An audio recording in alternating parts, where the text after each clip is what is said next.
Hi friends, it's Tracy from the Financial Freedom Diary, and today we are back to budget my Google AdSense money or my YouTube earnings for the month of, this covers June and July, and also to do a pay debt with me little video for the portion that goes to my debt.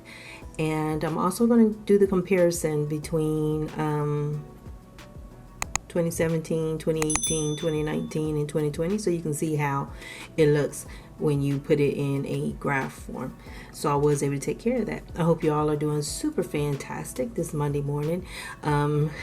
It's so odd saying that, and I know it's Saturday for me.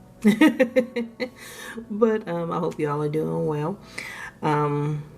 So let's hop right into this portion of the video, which is the budgeting part. I like to keep this simple with the YouTube earnings, so that way it doesn't give me any room to put the money that you guys help me earn from watching my videos and stuff. So I'm not doing other things. So I like to split it up where it's like 20, 30, and 50%. 20% goes to savings, 30% goes to taxes, you got to pay Uncle Sam, and 50% goes to my debt, because that's what it's all about, right? Finding financial freedom. Also going to apologize if you see a scar on my arm. That's why I'm not wearing my watch today. I was scratching my arm and I messed it up. So if you see that, I apologize, but I had to take the rubber band off so I can get a little air. But my total for June and July was 201.62. I earned $90.53 in June, and I earned $111.09 in July. So thank you all so much. I appreciate it. So yay! This month we're going to be making $100 payment. So for the savings, so 201.62 times 20% is $40.32. It's going to go into the YouTube savings, and this is just for the channel. This is going to cover like giveaways, if I burn out my lights, stuff like that. And what I want to give away, it's going to cost me some money. So I got to make sure I have enough so I can do more than, in that one giveaway I can give away more than just one. So I hope that makes sense. Now I'm going to take 30% and put that to taxes. I do pay my taxes quarterly, so that is going to be, I'm going to do $60.49, so I'm going to round that up.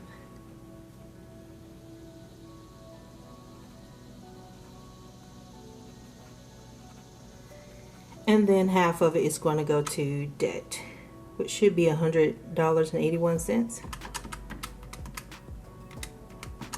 Let's see if I can math today. So yes I can, yes I can.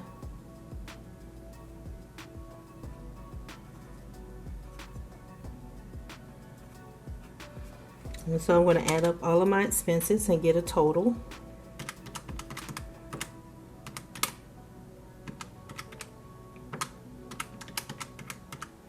And that's going to give me 201.62, which is what I earned. And so I have a zero-based budget, 201.62. I'm going to write the word total over here. I think that would be nice. Okay, so that part is done. Super easy. I don't know, but I want a line right here. Crooked line, but I want one. But yeah, that part is done. So I am going to take you guys over into my Fed loan account next. Thank y'all. Okay, so I'm in my student loan account, so let me hide these messages. And I'm going to go to my loan details so I can see if I updated the account balance, and so I can make a targeted loan payment through that screen. So let's see. Yeah, I'm trying to see if it updated this end date on here. They still haven't, so I guess nothing has been decided on that. So let me go ahead and make a payment on this loan. And now I'm on target specific loans, so here I just need to make a payment for $100. 81. Almost typed in a 2. And so that's my screen, y'all. There's so few of them now. I gotta get adapted to that. Still didn't scroll down far enough so I can see the dates. So August 22nd, and then I'm going to select my account. I'm going to advance you guys to the very last screen, so that way I don't mistakenly show my checking account like I did last time. Even though it wasn't in the video that made it to you guys, I had to cut it at an awkward place, so I didn't I didn't show that.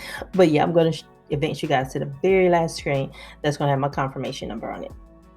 Okay, so I'm done with that payment, and that's my confirmation number, which is super fantastic. And so I'm going to return to the account summary.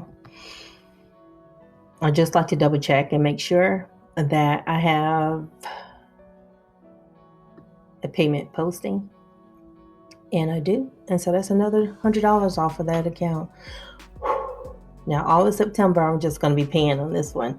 Oh, I got to get adapted to not paying them off every other month or every month. I don't know what I was doing before, but I did export all of my payments and transactions out of here.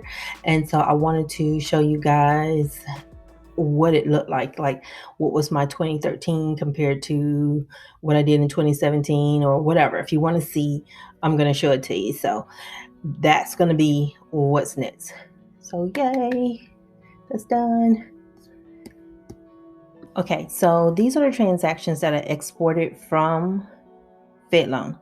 Now I did add a column on here, and then I decided just to filter the transactions because I exported all of my transactions for the entire time that they've had my student loans. I did know that FedLoan was not the loan servicing provider that I started out with. I just can't remember who was the old one. But they got my student loans around 2013. So here on the second tab, I have just payments only. And so I made a column for just a year, and I use the year function in Google Sheets. And then over here, I took the absolute value of the amount, the interest, and the principal paid. And the reason why is because that export, all the numbers are negative unless they're adding 2, and which makes sense. But for a graph, I thought it was a little bit weird for me to process, but that's the way it was. So I just took the absolute value. So I will be working with positive numbers only and just my payments.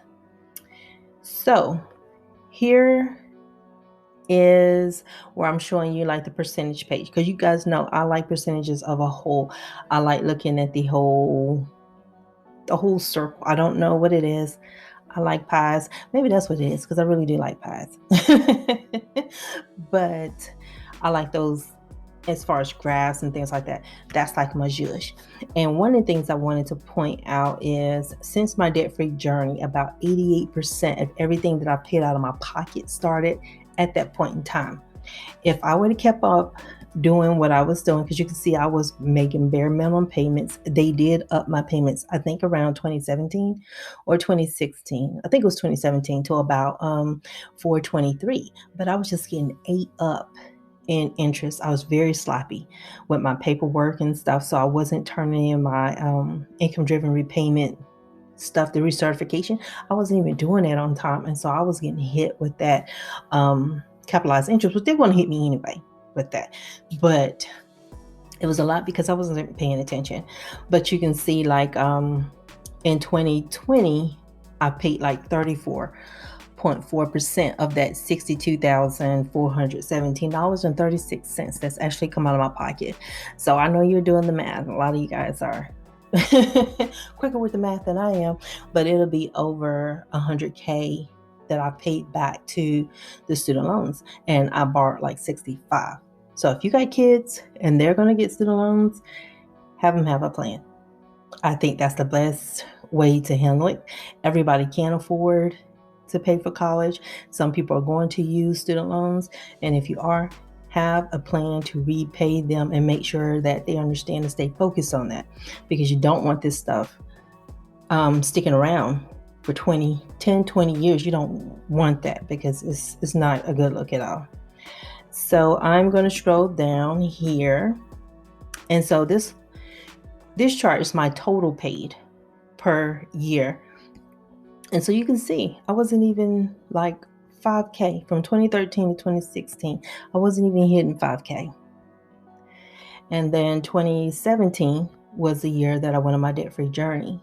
And so then I hit 5K, and then it started rising after that. I thought that out of this, that was pretty interesting to look at, to see that, and I'm not even done with 2020, and I'm already over 20K that I paid to the student loan. So that was very eye-opening, and it does give me some kind, I do get some kind of hope from the effort that I'm putting in to pay off my debt. So I don't mean to be a Debbie Downer or anything, and I hope your name isn't Debbie, because I'm not trying to shade you. But yeah, I just don't want to be bringing anybody down. But it's eye-opening to look at the numbers and see how it stacked up over the years, what I was doing and what I wasn't doing. And I know that, I graduated, I got my bachelor's in 2009, I got my master's in 2011, and the economy was just coming back around once I got my master's degree. And I know I was not, I came in at a level that most people don't even know. I started off at entry level at my job. So a lot of them are shocked. So when they get to complaining about their wages, I've been like,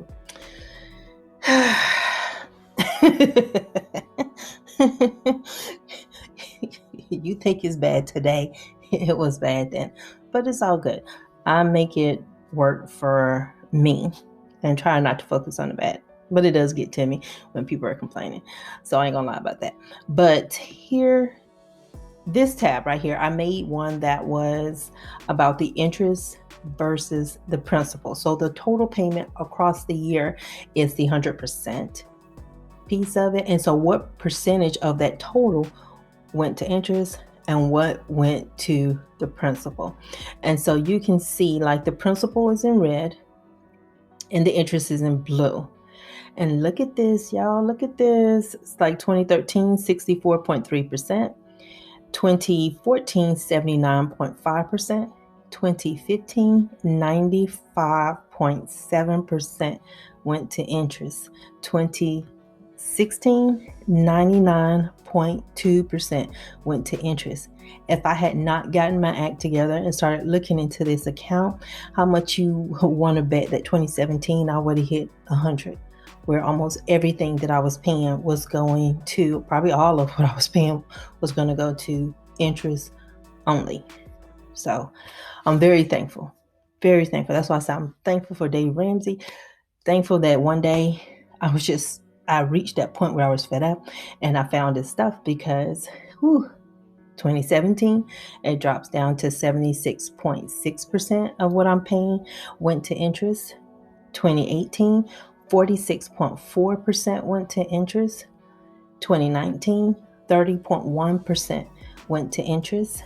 And then in 2020, 4.5% went to interest. And that's because, we got this 0% interest time frame. I knew the company was considered essential, and so we were going to have to work. And so I just said, okay, I am going to pay off my debt. I'm going to take advantage of this opportunity. I got changes coming up in 2021. Y'all know I never remember the year. I don't know what day it is. So it's just a Tracy thing. So yeah, if I seem to be confused all the time about the date, that's in me. But yeah, I got changes coming up in 2021 that I got to brace for. And so for me, this was like a once in a lifetime opportunity. Still waiting on Congress to see what they're going to say. See if they're going to sign anything to make this official. Because I can't remember if it's called a moratorium or a memorandum, but whatever the president signed, he can't enforce. So it's kind of like a green light to Congress or to the Department of Education, the Secretary of Education, to say, hey, this is what I support. But one of those bodies has got to move. And so far, so good. Nobody's moved. And we know Congress is going to wait till the last minute. And I got 99 things to be upset about, and they ain't one of them. I'm just gonna get my butt up and vote and just be done with it. But anywho, yeah. And so you can see, like in 2020, 95.5% of what I've been paying has been going to my principal. So that felt good. And I wonder, like, when the interest turns on, what that percentage is going to be. So I'm definitely going to do this again. So thank you for asking for me to do this, because I was always curious and I didn't keep track. Especially in 2017, I was just trying to tread water and not make things worse, to get myself on track. That's what I was focused on in 2017. And then 2018, things started feeling lighter. And that's one thing I would tell people if you are on a debt-free journey. And because debt freedom is just like one step in the whole process of financial freedom. But if you're on that, be careful about when you feel like you got room and you can breathe again. You feel like, okay, it's not so bad. And the thought will pop off in your head faster than you know it, because that's the moment where you can actually progress forward or move back by starting to accumulate more debt. So, but that's my overall picture as far as how I have been paying my student loans and the comparison. So hopefully that helps you guys see where I was, what I was heading to, and where I'm headed to now. So if you got any questions, please let me know. I'll be gladly to talk to y'all in the comments section below. And thank y'all so much for supporting me this entire time. I appreciate your time that you put into watching my videos and talking to me, because it does mean a whole lot. And to be able to add an extra $100 to my debt. Hey, everything counts. And even if I sound bummed out, I'm probably just sounding bummed out just because I'm stuck in the house all the time. But it's not about that. I do love all the support that I get. And I appreciate you all, because you are taking your time to spend it with me. And so y'all have a super fantastic morning, afternoon, and evening. Hopefully we all have a super fantastic work week. You know what I'm saying? And we have very little drama this week. And y'all, I will talk to y'all later. Bye.